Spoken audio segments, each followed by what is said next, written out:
Hello, everyone. Hola, bonsoir, buonasera, guten Tag. I'm Dr. Michelle DePhillips. I'm an assistant professor at the University of Delaware School of Nursing, and I am the previous nurse fellow at the Global Consortium on Climate and Health Education at the Columbia University Mailman School of Public Health in the U.S. I welcome you with great pleasure to our second installment of our nursing course, Nursing on the Front Lines of the Climate Crisis, Strategies for Advocacy and Action. We do offer closed captioning for this session. For English captions, you can click on the CC button on the bottom of the Zoom window. For captions in Spanish, please look at the link in the chat to access these. So today is session 5 in the series. Our topic of focus today is environmental justice. And in a moment, we'll be hearing from our nursing and experts, Keara Allen and Alysha Jones, on this very important topic. I'd like to also express gratitude to our partners who have helped with organizing and developing this course. And here they are. And these are a list of our overall course objectives. We're here to really gain knowledge and self-efficacy, to improve our communication, and develop improved strategies for advocacy and action related to the climate crisis. So a few reminders: individual attendance is automatically recorded for the Zoom live sessions. Attendance is not counted if you join with a colleague's link, so please be sure to use your personalized link to join the session to count attendance. Video recordings are available on the Alliance of Nurses for Healthy Environment platform. You can see at the bottom there, they have a website link, learning.envirn.org, or you can access via these two different QR codes. Directions are also listed on our website for this. At the end of all 10 sessions, there will be a final examination. The format of this is 20 multiple choice or true-false questions. Participants must take this exam in one sitting using the same email that you registered for the course with. The exam link will be sent out on the final day of the class, and it will remain open from December 2nd through December 6th of 2025. It will not be reissued after December 6th. For certificates of participation, you can receive this if you attend at least 7 out of 10 of the live Zoom sessions or video recordings and pass the final exam that was just mentioned with a score of 70% or higher. If you are watching the recordings asynchronously, they must be viewed before December 6th, which is the final examination due date. For United States-based participants, the Alliance of Nurses for Healthy Environment also offers CE credit to watch each session. Each session is 1 CE available per session. You can either attend the live webinar and you will be provided with an access code to bypass the video recording, or you can view the recording asynchronously on the ANI platform. You need to receive at least an 80% on the post-session evaluation for each individual CE. And you do not need to do the CE process in order to receive the overall certificate of participation. These are the dates that the passwords for the past sessions have been sent out. So if you did attend live and have not yet received this password, check your spam folder. They were sent out on October 15th and October 21st. Session 3 and 4 should be coming soon. And just a few other session logistics. So this will be a 60-minute session. It will end with a question and answer section. We highly encourage questions to be asked in the Q&A section of the Zoom, which you can find in that kind of bottom Zoom bar, not in the chat, so we can find those questions to be able to ask them at the end of the session. Session slide decks and resources are available on the course website. And as mentioned before, the video recordings can be found on the ANI Learning platform. We also ask that participants all remain muted throughout the session so that we're able to hear our speakers. And so I'm now happy to introduce our presenters for today. So the first presenter is Keara Allen. Keara Allen received her master's in globalization at McMaster University in Ontario, Canada. where her research, grounded in anti-racist and anti-colonial principles, investigated the intersections between environmental racism, climate change inequities, and health in Indigenous and historical Black communities in Canada.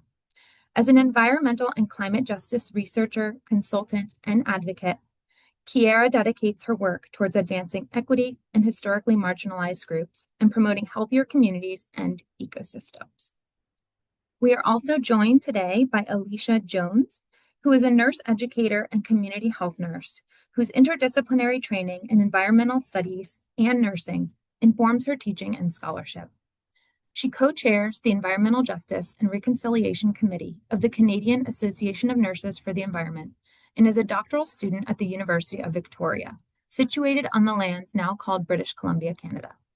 Her research focuses on planetary health and justice, drawing together ecological and decolonial perspectives in nursing education and in practice. Welcome to both of you, and we are really excited to hear more about this very important topic.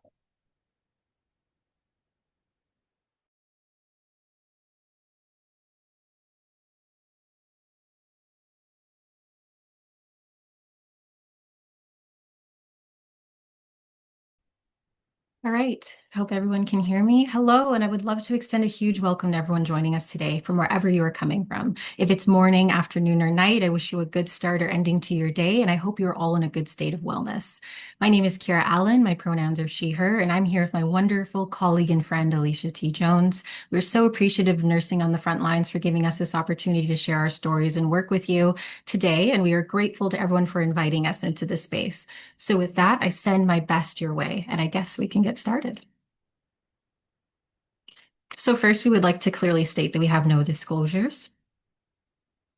And now at this time, before we go further into any content, we would like everyone on the call to take a pause and take a moment to reflect on the Indigenous lands in which you are currently residing on. If you're unsure about the Indigenous lands in which you reside on, or have never done this exercise before, we are sharing with you a useful online tool called nativeland.ca, and you can scan the QR code and utilize the search function on this website, typing in your current location, and then learn what Indigenous nations and lands you are currently situated on. Depending on where you're located around the globe, this may not exactly apply to you. However, where Alysha and I come from to speak from you today is in Canada, a settler colonial state where we reside on stolen Indigenous lands. We acknowledge that Canada was founded on land dispossession, land expropriation, genocide, the enslavement of Indigenous and Black people, and as a result of ongoing colonialism and structural disparities, this has positioned Indigenous, Black, racialized, and other equity denied groups at an inherent disadvantage, impacting their health and well-being greatly. So we would like to take the time to acknowledge the treaty and ancestral lands of Indigenous peoples across Turtle Island, or so-called Canada, to counteract the unjust erasure of Indigenous peoples' land ownership, governance, stewardship, and surviving cultural traditions. Instead, we would like to affirm the need for decolonization and to upload Indigenous rights and sovereignty in every aspect of our lives. So with that, I would like to acknowledge that I'm an 8th generation Black Canadian with African Nova Scotian ancestry. I am residing on Treaty 13 territory in what is currently known as Mississauga, Ontario, situated on the treaty lands and territories of the Mississaugas of the Credit First Nation, and also the traditional territories of the Haudenosaunee and Huron-Wendat peoples. And if you look on the right side of the slide, those are some pictures I took myself when I was going along the lake shore in what is currently known as Mississauga, Ontario, and it was for a walk to remember bereavement of families of Ontario walk. And it was a very solemn day, but it was so wonderful to be on these lands and see these beautiful sights. And I loved the calming energy. Thank you. Thank you, Keara. And hello, everyone. A warm welcome. I'm joining you from the territory of the Tsao-Kantchiyano First Nations, a place now called Vancouver Island, British Columbia, Canada. The image that you see on the left side of the screen is the beautiful Souk Basin with seals and sea lions and salmon and eelgrass. And this territory has been stewarded by the Tsao-Kantchiyano Nation since time immemorial. You'll see across the water there in the distance are the Olympic Mountains of Washington State. So we really wanted to provide a sense of the places that we're coming from and the Indigenous territories we're coming from. And also to discuss where we're coming from, we believe it's important to go through these positionality exercises or a critical self-location to really allow us, with our lived and unique experiences, to come as we are in this space. So I would just like to say again that I identify as an 8th generation Black Canadian with African Nova Scotian roots, 8th generation on my father's side, likely arriving in the late 1700s, early 1800s. And on my mom's side, I'm 5th generation, where they've came across as refugees escaping slavery in the US South to try and find a home in Upper Canada. So that is what I identify as. I also like to bring forth some of my philosophies that I'm an earthling. And what that literally means is that I'm one who inhabits this earth and realize that we need to be able to do all in our power to be able to protect this earth, which gives us life. And understanding the interconnectedness with animals other than human species and also nature, and that our health is absolutely inextricably linked and tied to the health of the land and our water. And another thing, as I say, is I'm an arts lover or a theater kid. And I think it's just so important, the arts, because it's food for the soul. But it's also, I really advocate for it being in educational settings and corporate settings, because it really allows us to get to the heart of it and open our hearts and minds to be able to try and spur us into action and foster empathy and compassion. So in my master's research, where you've heard, I've investigated the intersections between environmental racism and climate change inequities in Indigenous and historical Black communities in Canada. I want to further this work and advocacy for these historically marginalized and equity denied groups in my nonprofit work as well. Thank you, Keara. So this is my relationality and positionality slide. And what's important for me to share is that I'm a white settler person. So I don't have personal lived experience of racism and colonialism. And so I'm coming from a place wanting to work in solidarity and support, but not having those lived experiences. Really important for us to name as well is that we are located in the global north in a high income country. So our perspective comes from that place, and it is very limited as a result. We want to acknowledge the privileges that we have coming from this place, and also acknowledge that folks from the global south, from low and middle income countries, voices need to be upheld. So we notice that tension here. I want to share that a really important part of my nursing identity is being a part of the Canadian Association of Nurses for the Environment. My wonderful colleagues, I notice Helen's here in the group, but many others, Jack and Maya, many colleagues that I work with at CANE have been instrumental in helping my nursing identity develop in the space of planetary health and environmental justice. So I want to hold my hands up to those folks. Next, we'd like to turn your attention to this next slide, where we review our learning objectives. So these illustrate what we think is so important for nurses to learn about and what we hope you take away from this presentation.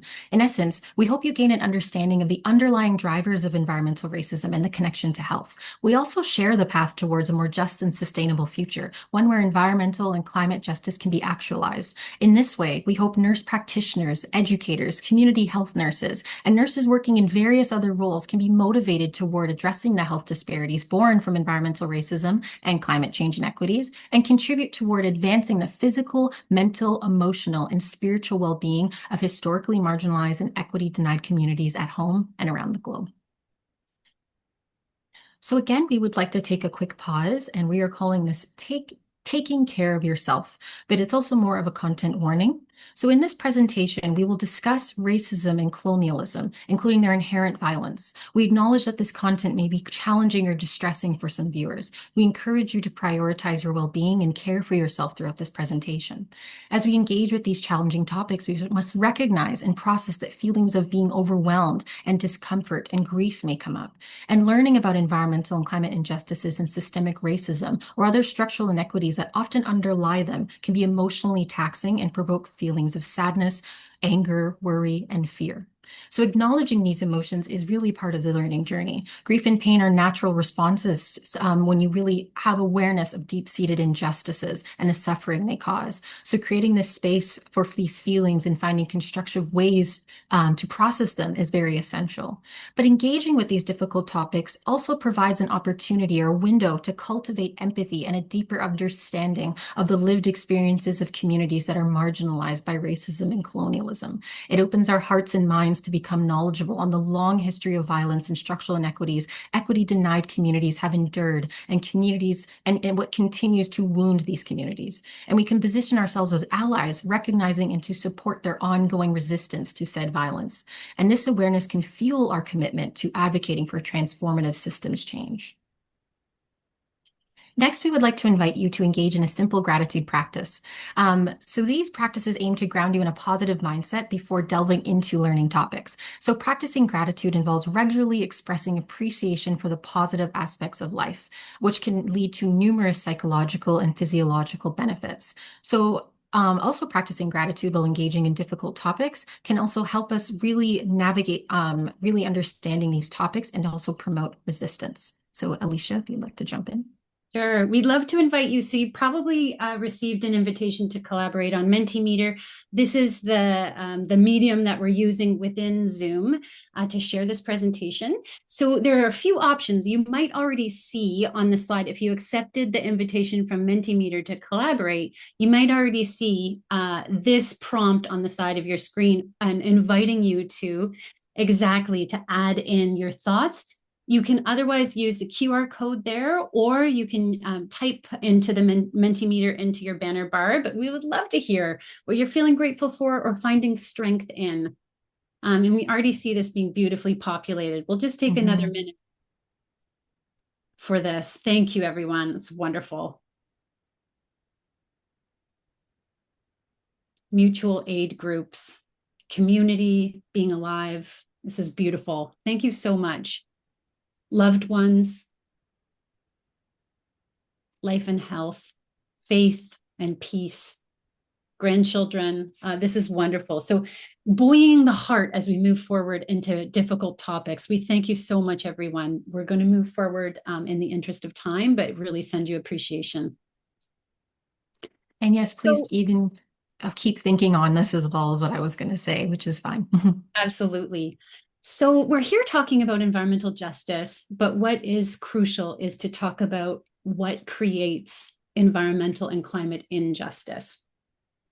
And so about 5 or 6 years ago, I started my Master's of Nursing degree, and I wanted to investigate climate and environment and health and the role of nurses. And I came upon the literature on environmental justice by nurses. And so this was people like Azita Amiri, Dr. Jessica Leclerc, and the incredible work of the Alliance of Nurses for Healthy Environments and their Environmental Health Fellowship. If you're not familiar with that, please check it out. It's about nurses collaborating with communities on their priorities for health and equity in the space. And so I was, I was keen on pursuing this, and a professor said to me, well, I don't understand what the connection is between environmental justice and nursing and health. Why should nurses be involved in this? Isn't this an environmental issue or a legal issue? And so in my literature searching and my research into this topic, I came again and again upon the core of environmental injustice, this structural determinant of health of racism. So environmental racism is called an old but new version of deep-seated structural and systemic racism that's inscribed in environmental and climate policy making. Environmental racism has been described as the systemic and institutionalized practices of siting hazardous facilities, such as toxic waste facilities, petrochemical factories, polluting industries, disproportionately in or near Indigenous, Black, and other racialized communities. And so we want to name we're coming from a Canadian and a North American context, but this patterning can be seen around the world. We've been really inspired by the work of Dr. Ingrid Waldron. She's a health sociologist in Canada. She's been instrumental in having legislation created around environmental racism and justice in Canada. And so I'd like to share her words on the health impacts of environmental racism with you. So bear with me while I switch into a video here.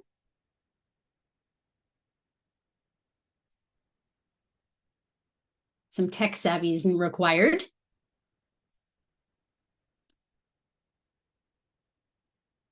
So Dr. Ingrid will be talking on the health impacts of environmental racism. At the root of that, right? I would say over the past 25 years, there have been strong evidence in the Canadian literature about the health impacts of environmental racism. And also because I've done work with the communities directly and consulted with them, they've also shared with me the health impacts of environmental racism. So the literature shows in Canada that the main health impacts are various types of cancers, rare cancers, respiratory illness, birth anomalies, gestational issues, reproductive cancers, and other reproductive illnesses. Those are serious issues, but less serious issues like skin rashes. Increasingly, the literature is showing that even autism may be a result of environmental racism, and kidney disease, etc.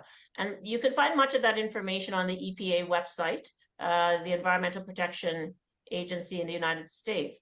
In terms of my relationships with communities and doing focus groups and interviews with communities, what they have told me is similar. That ever since, for example, that landfill was placed in my community, we've seen rising rates of cancer, and we've seen rising rates of rare cancer like multiple myeloma, which is a blood cancer. The folks in P2 Landing First Nation have spoken about respiratory illness and cancer. The folks in Amjinwang First Nation near Sarnia, Ontario, that's a community that's surrounded by over 60 petrochemical facilities, have talked a lot about birth anomalies, the male-female ratio in terms of births are out of whack compared to the Canadian average. They've also talked about respiratory illness and reproductive cancers and other reproductive illnesses. So I would say that those are some of the main health issues connected to environmental racism. But one that I also want to talk about is just mental health issues and psychological stressors, because that's often not talked about. There are a few scholars who have talked about the stressors of living near to facilities where you feel that your water might be contaminated and being stressed about drinking your water. I held a focus group in 2021 with the African Nova Scotian community in Shelburne. And that focus group, or the two focus groups that we did, were specifically to look at the mental health impacts of environmental racism. And the community members talked about PTSD a lot, post-traumatic stress disorder, and how living near a dump impacted them in several ways. It not only impacted their self-esteem, because they felt that as a Black community, they were also already seen as kind of a taboo. They were already stigmatized as being Black, but they were also stigmatized because they were Black people living near a dump. And I remember one person said that we were the dump. We were seen as the dump by other community members because we were Black people who lived near the dump. So, you know, discussions on like being stigmatized and having that taboo connected to you, and also being Black, was a kind of popular topic for discussion. And then, of course, they also talked about more serious issues like PTSD and depression and high rates of substance dependence, specifically amongst the men. And, you know, it's not difficult to understand that, because, you know, I was hearing often from one of the leaders there, probably on a weekly basis, that this person had died and this person, like, it was happening on a weekly basis. And so you have to think about the grief of a community. When people are dying every week, or several people are dying every week, that's trauma. That's trauma that lingers over a community. And I'm sure that many of them think, who's next? Am I next? That's what we call trauma. So that's real. And I really wish that more scholars are going to look at that particular issue in terms of the mental health impacts. I guess I can do it. Mental health impacts of environmental racism. Yeah.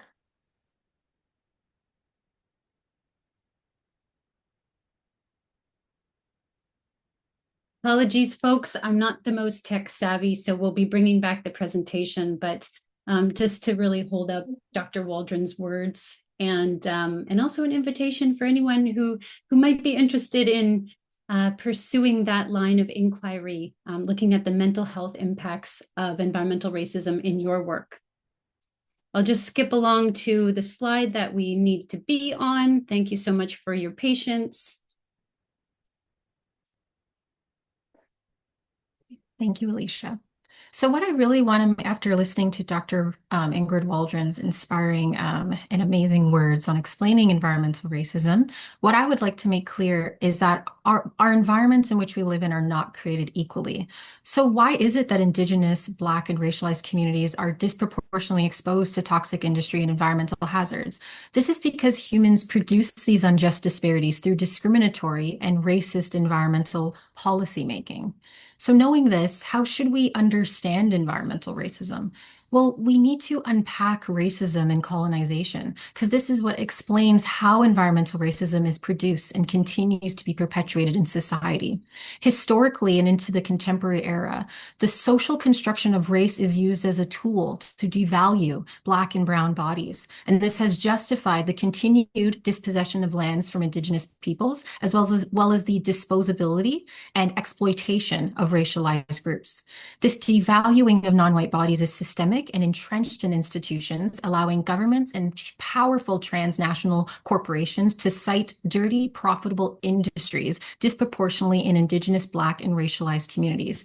In short, their disposability has always been acceptable for the sake of profit and to benefit white settler societies.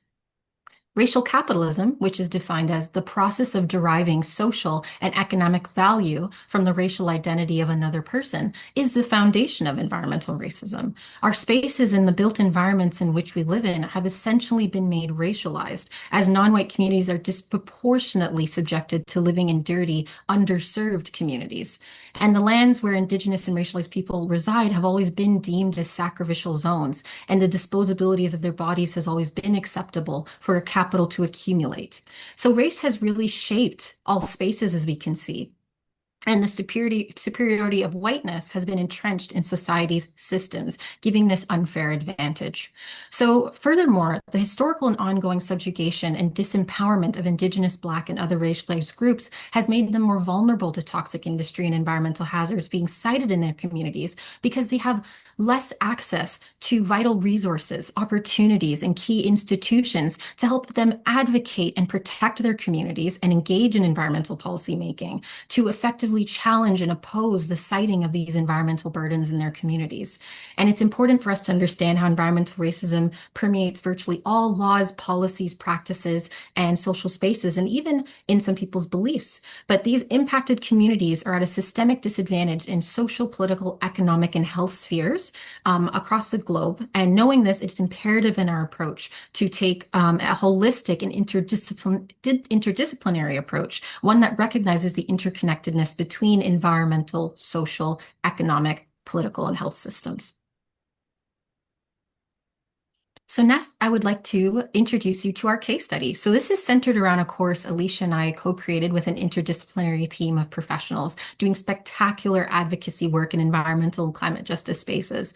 So Dr. Ingrid Waldron's scholarly work and activism is certainly an inspiration behind the creation of this project. And we are grateful to the Heart Space Education and Anti-Colonial Learning HEAL project for graciously funding us. Our course is titled An Introduction to Environmental Racism for Nurses, and it is a groundbreaking first of its kind in Canada. This learning is an online and asynchronous format, and it is designed to be an interactive arts-based, heart-based, and land-based course centered around critical self-reflection, storytelling, empathy, anti-racism, and unlearning colonial harms. It aims to educate nurses on the underlying structural racism that perpetuates environmental racism and the serious effects on health and well-being. It also aims to spur nurses into action to be advocates for equity-denied communities. And our course learning structure is our environmental racism course focuses on social justice. So looking at how nurses can act or enact social justice and informs nurses about the social, structural, and political factors that influence health.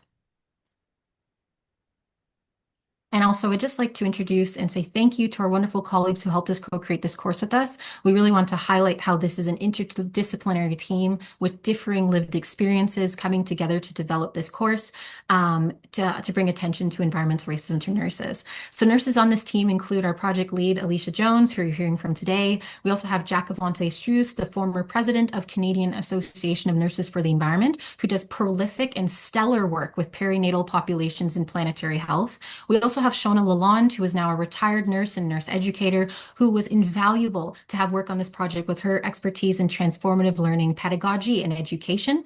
And lastly, the two non-nurses on this team, being myself, and also Annalisa, who's an organizational consultant working at the intersections of the environment, social justice, and health, and does amazing work in justice, equity, diversity, and inclusion. So what our underlying pedagogy is for this course is transformative learning. And this type of learning is what it's supposed to support is structural shifts in thoughts, feelings, assumptions, values, and beliefs in hope to ultimately lead to meaningful and sustained action. So what does this look like? And how do we engage participants in this process? Well, we've done three main modes in our course, and one is critical self-reflection and positionality exercises. And that's basically what me and Alysha did at the beginning of our presentation. And these exercises are designed to help us get a greater awareness of our various privileges and disadvantages, which of course vary among people, and position ourselves in relation to dominant systems of power and oppression, and also be open about our political power and social standing in society, revealing to ourselves our relationship to others as well. We also have another mode of storytelling where we get learners to listen to learn and really hear from those affected by colonialism and environmental racism. So we're hoping that this will promote connection, and hearing other perspectives will have you maybe have a differing view or a new way of understanding. And this is what we did with our interviews with our experts and those with lived experiences, with a focus on storytelling. And our last mode was our art-based activities. So we're really trying to foster that deep connection and empathy and critical thinking. And we're touching upon persons' affects and feelings. So it's going really like against the grain of what we're used to in educational and corporate settings, where it's more cold and didactic and lacking affect. And we're trying to disrupt that and we make it more arts-based, heart-based, and really connect to those people. Thanks, Keara. So our course module 1, much like our presentation thus far, we really focus on unpacking the fundamentals of environmental racism through the voices and stories of 3 women. One you've already heard from, that's Dr. Ingrid Waldron. Another of our course storytellers is Dr. Deborah McGregor. She is an Anishinaabe professor at York University in Toronto. She's a Canada Research Chair in Indigenous Environmental Justice. And while she's not a health practitioner, much of her work is focused on the structural and social determinants of health, particular to Indigenous peoples. And so in our course, she really talks about the connection between industrial resource extraction, pollution of ecosystems, particularly water, undermining Indigenous food sovereignty. So she talks about her own lived experience as an Indigenous woman who moved away for school and came back and was told, you have to be very, very careful eating the fish. And she says, you know, our community relies on fish, relied and does rely on fish. We have fish clans in our culture. And so to be told not to eat fish not only undermines food security, but cultural identity. Another of our course storytellers is Melina Lubicon Massimo. And Melina is a co-founder of Indigenous Climate Action and a founder of Sacred Earth Solar. She has been working in the climate justice space for nearly 20 years. And in our course, she talks about the link between violence against nature and the land and violence against women, Indigenous women, gender diverse peoples, Indigenous peoples in general. She makes those links, and we know that gender is a social location and a determinant of health. And so linking environmental racism and gender-based violence is what she does, and it's another consideration when we think about environmental racism's impact on health. In the course module 2 of our course, which I hope you take, by the way, we really make the call to nurses to step into environmental and climate justice based on our social justice and health equity mandate. Around the world, the ICN, our national nursing bodies, our codes of ethics all bring forward our call to social justice, to operationalize and enact it. Given the pressing issues of planetary health crises now, environmental and climate justice is a space that nurses belong in.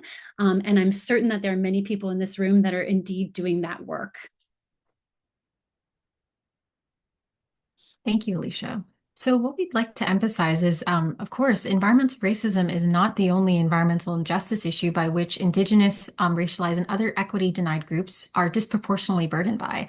I have this quote up on the slide, and it's by the father, dubbed the father of environmental justice, Robert D. Boulard, and it reads, "Climate change looms as the #1 global environmental justice issue of the 21st century." And my only comment right now on that is that I honestly could not agree more.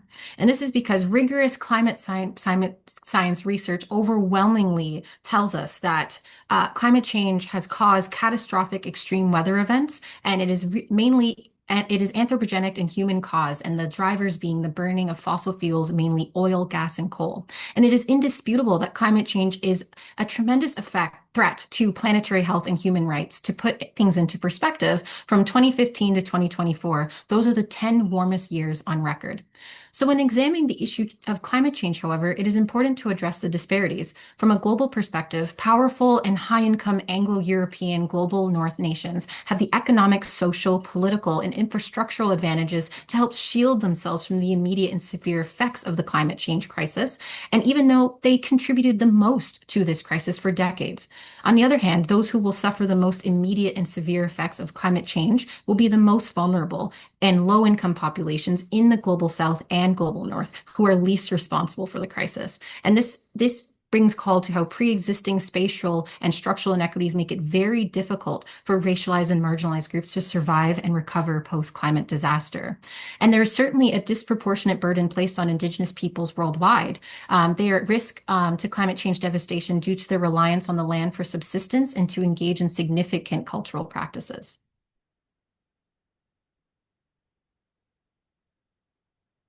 So we wanted to take a moment to provide you with this quote from Dr. Ingrid Waldron, in which she talks about nurses' role in addressing environmental racism as that of advocacy. Advocacy being a fundamental role we can play in terms of partnering with communities, partnering with organizations, and addressing social and structural determinants of health. We want to give you just a minute to jot down ideas that you have or things that you're doing now to address environmental racism. And you're welcome to pop them into the chat. So we'll just take a moment for that, to pause, give you a moment to think on these ideas and to share your own.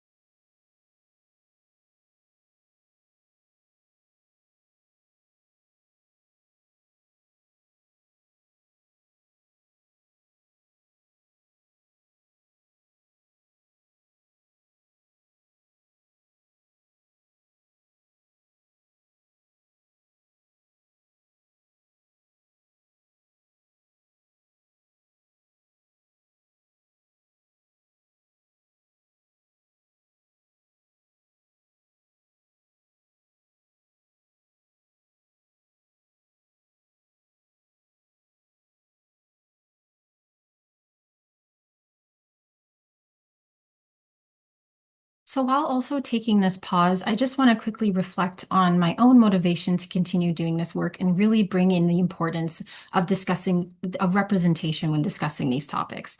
So reflecting on my own story, the expertise I bring to these environmental and climate justice spaces certainly comes from my knowledge I've gained from not only my academic background, where I learned how ongoing colonial forces, racism, and structural dynamics continue to perpetuate environmental racism, but also from the experiences and generous mentorship I have received while doing equity and social justice driven work in the nonprofit sector.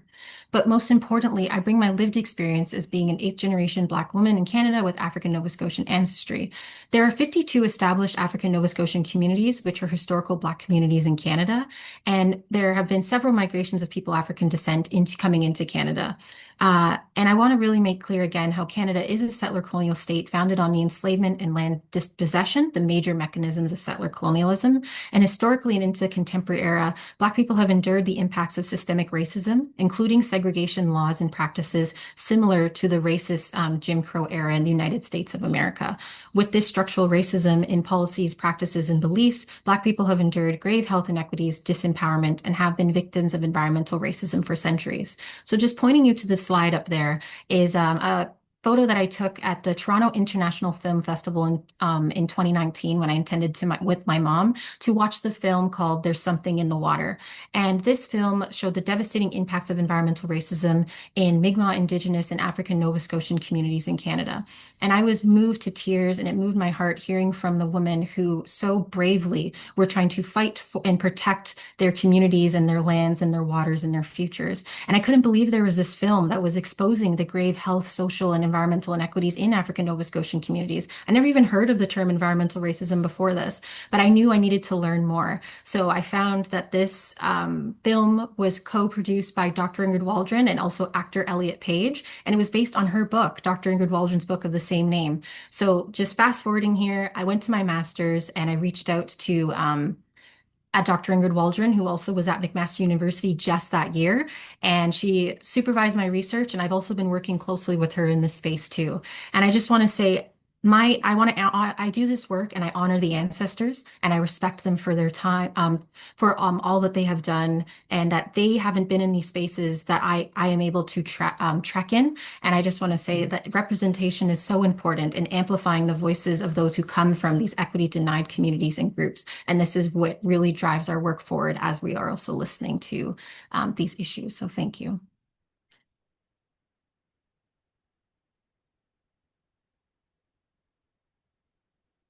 So moving along, so when we talk about all these problems like environmental racism and climate change inequities, we want to really move forward to discussing the solution. So shifting from the negatives in towards the positives. So environmental justice really is what we're talking about, environmental joy and remedying existing and it's aimed at remedying existing and imminent injustices in the distribution of environmental harms and benefits on the grounds that people have equal rights and deserve equitable treatment.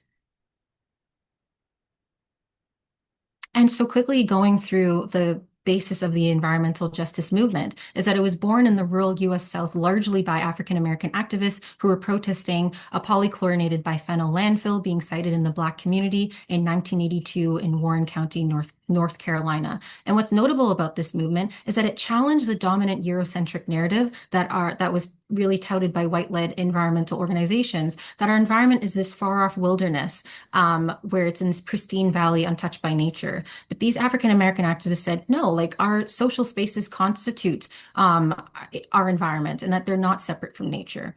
And one thing I wanted to point to is that in 1991, over 1,000 African-American, Asian-American, Latino, and Indigenous community activists and leaders in the U.S., as well as other racialized groups worldwide, mobilized in Washington, D.C. for the first National People of Color Environmental Leadership Summit.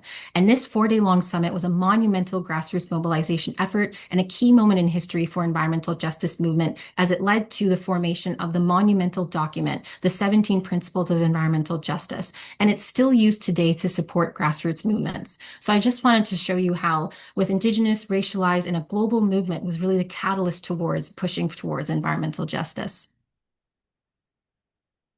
We wanted to share the words of Dr. Deborah McGregor in this space to talk about Indigenous environmental justice. She reminds us that environmental justice is a concept that's always existed in an Indigenous worldview. She talks about Indigenous environmental justice really coming from a different understanding of nature and relationship, a view of kinship and natural law. So she says, the core of it is understanding your obligations and responsibilities to the natural world. You don't have the right to degrade or interfere with nature's own rules and responsibilities. And she gives an example of in relation to water. She says, I don't have the right to degrade water or contaminate water or pollute water, because if I do, I've violated the right of water to fulfill its own responsibilities to support life, not just for people, but for life, aquatic life, and fish. And when I do that and drink contaminated water, that water will harm me because I didn't respect it.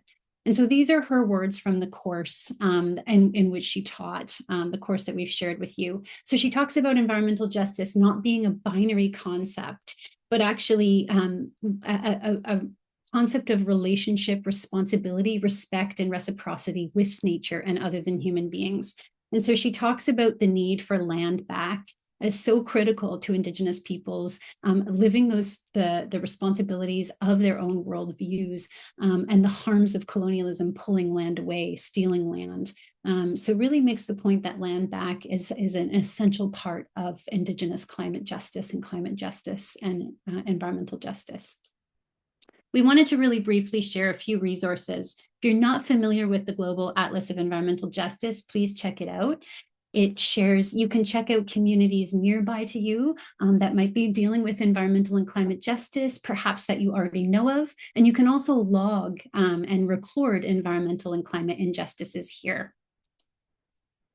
So once again, we're just going to be focusing on these positives. So it's critical when we're talking about climate change inequities that we need to move towards a more just climate response, which centers human rights and equity, and that is imperative for climate action.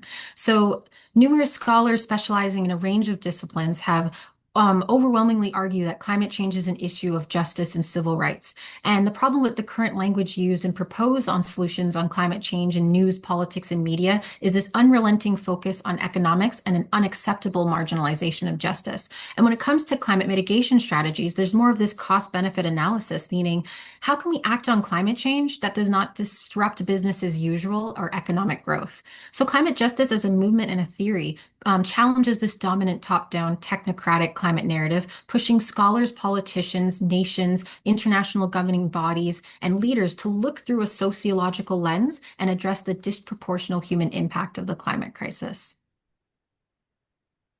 And we need to highlight how the climate justice movement was born for the environmental justice movement. And what they both share is that they're very intersectional in nature. And climate justice addresses how intersecting social identities such as race, gender, sexuality, disability, age, social class, nationality, geographical location, spirituality, immigrant and refugee status, among others, make certain groups less likely to survive and bounce back from climate devastation due to pre-existing systemic injustices. Intergenerational justice must also be addressed, as the youth of today and children yet to be born are inheriting a world being devastated by severe climatic impacts. And youth are certainly amongst the least responsible for the climate crisis, yet their health and the planet and their futures are being threatened by the continued climate inaction of governments, politicians, and leaders of today and many generations prior. So we wanted to share another resource for you that you can check out. This is specific to Canada. It's a Climate Atlas of Canada created by the Prairie Climate Centre. And what's wonderful about it is that Indigenous knowledges and community-based knowledges are really upheld. There's a ton of information in this atlas. And so, you know, an invitation for you, if there isn't such a digital tool in your geography, perhaps being a part of the creation of or contributing to, from your perspective as a nurse and health provider, given we know that climate impacts are so profound for health.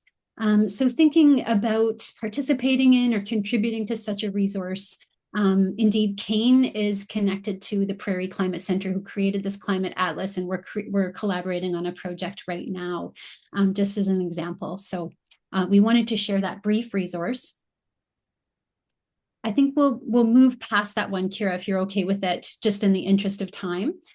So in brief, you know, nurses in this space and many who are present now have been doing hard work in the area of environmental racism and environmental climate justice. So I just want to hold up my hands. Nurses in South Africa, nurses in Indonesia, nurses around the world are doing hard work. One of those nurses is Dr. Jerome Cleophas. He's based in the Philippines. He's a nurse scholar and a sociologist. And he has a recent publication on climate justice and decolonization in the context of nursing education. I really encourage you to check it out. He's calling on us to develop a climate justice consciousness fundamentally linked with decolonization, and to center the voices of global nurses from the global South and Indigenous knowledges in planetary health and climate change education. I wanted to also uphold a few other nurses' work in this space. Dr. Odette Best, Dr. Melissa Vera, and Dr. Melissa Kelly, who are Indigenous nurses, recently published an article speaking about Indigenous nurses' worldviews in the space of climate. And so they're calling on nursing education and policy to embed Indigenous voices, climate literacy, and land-based healing frameworks. And so really, instead of giving you many more concrete things to do, which you've wonderfully already been naming in the chat, we just wanted to draw back again to these structural forces that we really want to center as what needs to be addressed in the context of climate environmental justice and our contributions in that space as nurses. But we'd love to hear a little bit more from you, honestly, because I know there's a ton of wisdom in this space. If you're willing, please add in some words or short phrases that describe how nurses are or could be advancing environmental and climate justice. Some of the things you've already shared for sure, but if you have other ideas you'd like to contribute, we'd love to hear them, especially given this is such a global group and people from around the world. We want to collect your wisdom here.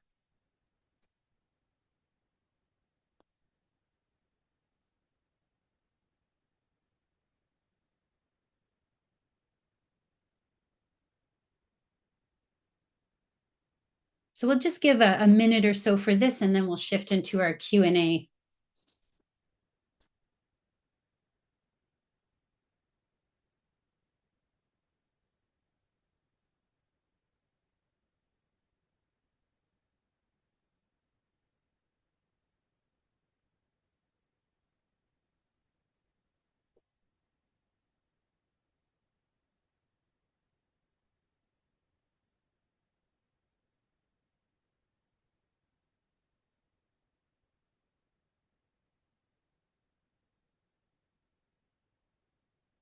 So thanks, folks. We'll definitely get these points posted. If you have others you'd like to pop into the chat, please feel free.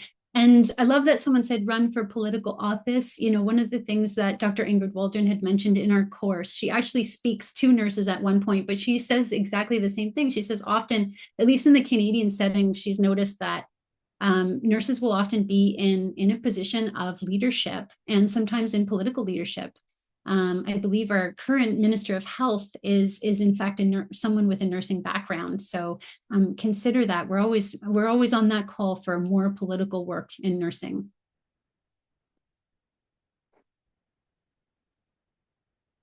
So we'd like to invite you to, you're welcome to share, pop in the Q&A, what action feels possible, what has moved your heart, or what questions you might have. We just have about 10 minutes now, possibly a bit less, I'm not quite sure. Yeah, we just want to thank you for graciously sitting down and listening to learn from us, but now in hopes that we can now hear from you and your own perspectives and any inquiries, because I always like to say there really isn't just an expert in something as well. Like we all have collective knowledge sharing, and I would love that to come through right now if you have anything to share. So thank you. And thank you both so much, Keara and Alysha. This was so enriching. I think we've all learned a lot and have a lot to reflect on, and you've really provided some wonderful, tangible resources that we can hopefully help provide links to so that the participants can kind of find some of these resources as well. I will kind of highlight some of the questions that had been asked in the Q&A kind of throughout your talk. And then please, participants, feel free to continue to add more questions for our speakers. So the first question, I think it's going to be a very quick answer, is can people outside of Canada join the course that you mentioned, the Introduction to Environmental Racism course that you had talked about? Absolutely. Yes, it's a free open access course, open for anyone. And yeah, we'd love it to inspire your own development of a local course where you are, because of course, some of the details will shift, but yes, absolutely. Wonderful. Great to hear that. Okay, the next question, it's sort of a two-part question. So you had mentioned environmental joy intersecting with environmental justice. Can you speak a little bit more to this? And then secondly, what role do nurses have in promoting environmental joy?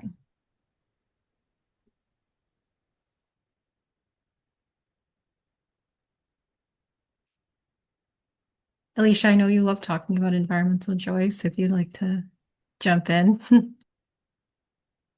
I mean, environmental joy, so that's that is a growing area of concentration. It's sort of along the lines of, as much as we buoy the heart going forward with looking at these difficult topics, more so for people with lived experience, obviously.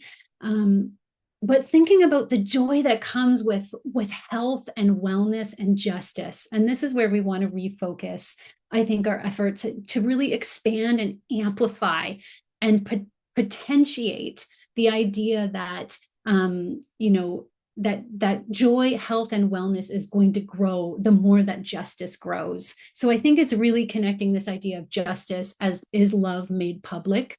Justice is joy. The health, the wellness of thriving ecosystems and thriving people's health connected to those.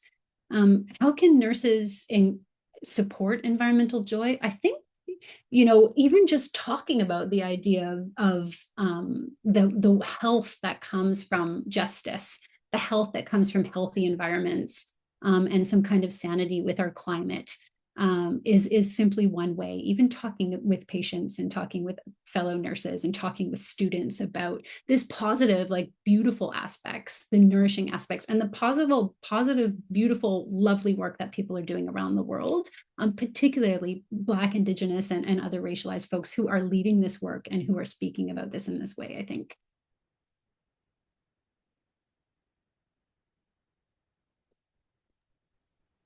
Thank you so much. Extremely powerful words there. Another question from our chat was, are you able to provide any examples of how policy might address things like nursing workforce crises that get exacerbated by environmental racism? I think that might not be quite in my ballpark of experience in terms of policy work affecting. I couldn't really speak to that, to be honest. Yeah, I'd need to go away and think about it. Thank you. There was also a comment in the chat kind of piggybacking about how one of the course participants is a local elected county board supervisor who's strongly encouraging nurses to run. We need more influence on policy, especially addressing things like environmental and climate justice. So reiterating a bit of what you also had kind of highlighted in that last shared Mentimeter discussion. Okay, another question, and maybe we'll kind of end with this, and maybe each of you can kind of give a little bit of an answer to this final question. What would be one major takeaway message to assist nurses in effectively promoting environmental justice? So after this presentation, if you could kind of give a major takeaway for our participants, what would it be? Maybe each of you could answer that, and we'll kind of end on that. Sure, I can go first. So one thing I always say, because again, we have an interdisciplinary team that's worked on this course, the Introduction to Environmental Racism for Nurses, and I am coming as a non-nurse in this space. And I've mentioned through how I entered this space through my lived and unique experience, my ancestry. That's what drives me forward, of course, always honoring their strength and resiliency and be able to take up this space and work in these spaces as well. But also through my academics, as I said, in my nonprofit work and through engaging with these in these interdisciplinary spaces with my lovely colleagues and friends, they are what motivate me. But this is what's important when we talk about trying to approach environmental and climate justice, is that we don't just need scholars and politicians involved in addressing environmental racism. We critically need the support of nurses. So especially community nurses, like embedded in these communities where they can form more closer relationships with those impacted by environmental racism and advocate them for as an ally. And they really can be closer with these communities and see what their critical needs are and understand the systemic disadvantages that keep them unjustly neglected in many sectors of society and even beyond the health system. So we don't just need nurses, but we also need other health professionals, economists, politicians, and city leaders, city planners, journalists, and many more people to come engage in this concerted effort in their respective fields. So we all have that responsibility in our professional lives and everyday life as well. So that's also what I want to put forward, is that this needs to be that holistic and collective action effort, which is really what the environmental justice movement even is founded on. Yeah, absolutely. I would really support the idea of collaborating in an interdisciplinary space with others on whatever kind of project. I think what we've tried to bring forward in this presentation is really the need to really look at those structural determinants like racism and colonialism in this space, to uphold decolonizing perspectives, global South perspectives, and Indigenous perspectives in our education, in our research, and collaborating, more collaborations amongst nurses with different backgrounds and with folks in different spaces and with different folks in political science and folks who are focused on environmental science, more specifically, all of those pieces. But really, I think the takeaway is that firm look at the structural determinants within the space. Thank you both so much. We have immense gratitude for this really thoughtful presentation, and really thank you for your time and all of your expertise. To kind of the rest of the participants in the session, thank you so much for joining. We hope that you will join us next week. So session 6 is going to be about climate and global maternal health. We're going to be joined by Dr. Lusashalo Mumba, who will be presenting, and we hope to see you all there. Again, this presentation will also be available recorded through the Annie platform, so you can access it. And the slide deck will be shared, so you'll have links to all these wonderful resources that the presenters spoke about and access to the course that they mentioned as well, to the name and information about that. I think on that note, we'll leave you all to have a good afternoon. So goodbye, adios, bonjour, apologies, auf Wiedersehen. Have a good evening, everyone. Good morning, good evening, good afternoon. Hi, everyone.